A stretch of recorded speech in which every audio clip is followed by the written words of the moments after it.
বিসমিল্লাহির রহমানির রহিম। হে সমস্ত জগতবাসী, আজ আমি আপনাদের সামনে যে আলোচনাটি নিয়ে হাজির হলাম, সেই আলোচনাটি হলো 18 মোকাম তত্ত্ব।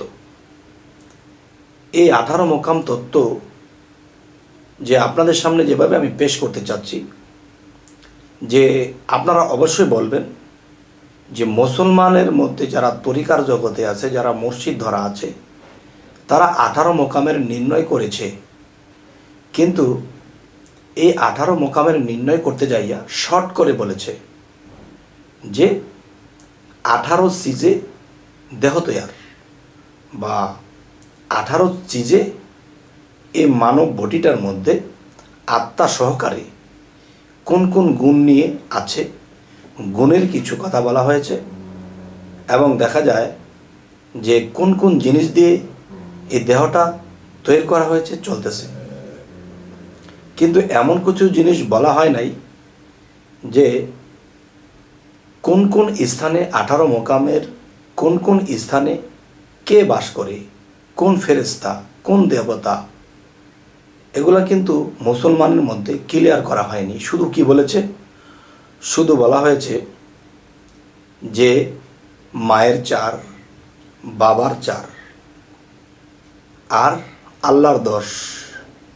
মায়ের 4, বাবার 4, আল্লাহর 10, এই 18 চিজে দেহ তৈয়ার, এতটুকুই শেষ, আর আগে বাড়ে না।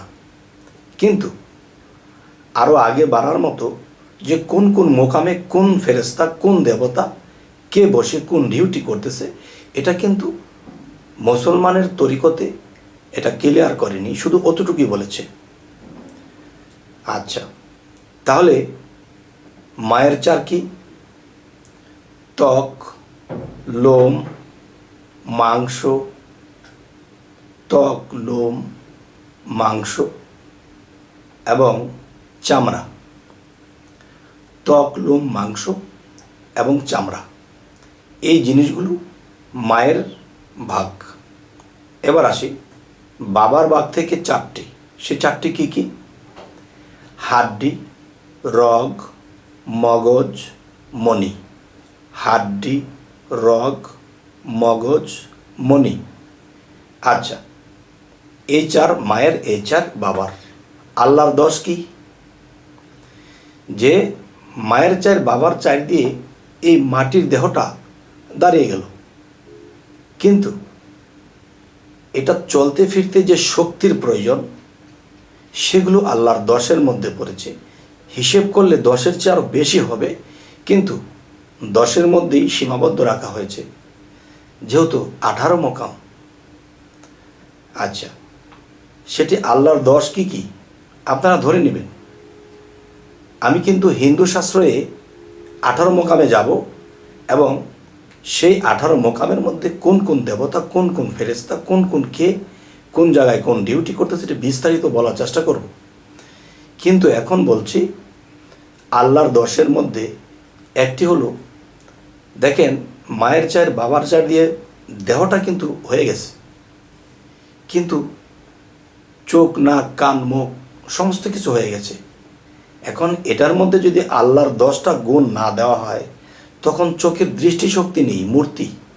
মূর্তি কি চোখে দেখে? এই দৃষ্টিশক্তিটা আল্লাহর। জিহ্বার মধ্যে কিছু দিয়েছি, ঝাল, মিঠা, তিতা বলে দিচ্ছি, এটা জিহ্বার মধ্যে আল্লাহর একটা গুণ, এই দুটো। এবং আমার শরীরে দিকে পিঁপড়া হাঁটে, সেটা আমি অনুভব করছি, স্পর্শ শক্তি, এটা আল্লাহর একটি গুণ। এরপর জ্ঞান, মানুষের ভিতরে একটা মৃত লাশ, কিন্তু দেখা গেছে মার 4, বাবার 4ই তৈরি হয়েছে, কিন্তু মৃত্যু হয়ে থাকলে বা শুধু বডি লড়ার ক্ষমতা নেই, তাহলে আল্লাহর আরেকটা গুণ হলো কি?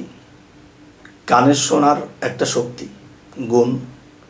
এবং দেখা যায় আমরা চিন্তা করি, এই বিষয়টা, সেই বিষয়টা চিন্তা করি, এই চিন্তা বিষয় একটা গুণ।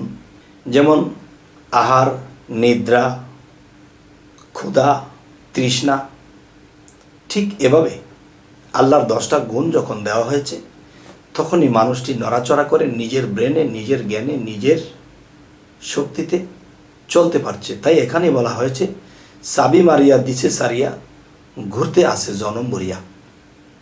আচ্ছা, এখন আমি যে আলোচনাটি করব বিস্তারিত, সেটি হলো হিন্দু শাস্ত্রে যে বলা হয়েছে যে কোন কোন দেবতা বা 18 মোকামে কে কে কোথায় বসত করে, কে কার ডিউটি সেখানে বসে করছে, সেটি যদি বলতে চাই তাহলে বিস্তারিত বলতে হবে, একটু ধৈর্যের সাথে শুনতে হবে। যেমন, মন দিয়ে শোনো ধাম তত্ত্বের বিচার, দেহ মধ্যে বৃন্দাবন সর্বসিদ্ধিসার।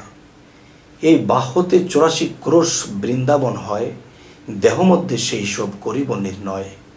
এই ব্রহ্মাণ্ডেতে যাহা আছে ভাণ্ডে তাহা পাই, শ্রীগুরুর কৃপা হলে জানিবে সবাই। অতপর কহি শোনো ধাম বিবরণ, নিত্যানন্দময় স্থান ধাম বৃন্দাবন। ব্রক্ষেতে মথুরা ধাম করিতেছে স্থিতি, মুখ দ্বারে শ্রী রাধিকা করেন বসতি। ব্রহ্মরদ্দে মস্তকেতে শ্রীগোলক ধাম, কর্ণোদয় হয় বটে শ্রীগোলক নাম।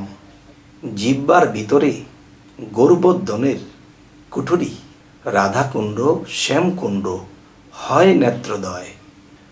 কালিন্দী যমুনা দুই, কহিলাম ধাম তত্ত্ব কর্মতরী। অতপর কহি শোনো সবই দিয়া মন, 18 মোকাম তত্ত্ব করহ শ্রবণ। চূড়াতে চূড়ামণি ব্রহ্ম পাশে স্থিতি, মুখ দ্বারে শ্রী রাধিকা করেন বসতি। চূড়াতে চূড়ামণি ব্রহ্ম পাশে স্থিতি, পাঠ মধ্যে মহাবিষ্ণু করেন বসতি। চক্ষু মধ্যে কালাচান করিতেছে ধ্যান, নাসিকাতে নিত্যানন্দ মধু করে পান। কর্ণেতে চৈতন্য গোসাই হয়ে সাবধান, মুখেতে ভদ্রাক্ষ বসে 32 যোগান। জিহ্বাতে নারদমণি বাজায় কুন্দল, জিহ্বার নিচে বসে নদী কায়া গঙ্গা জল। আলা জিহ্বায় সরস্বতী, বামেতে শ্রীদাম, কণ্ঠদেশে শ্রীকানাই, বাহুতে বলরাম। হস্তমধ্যে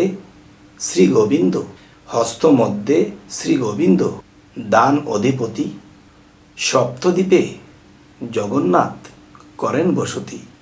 নাভিমূলে ব্রহ্মা সদা করিতেছে লীলা, লিঙ্গেতে মহাদেব লয় চন্দন কলা।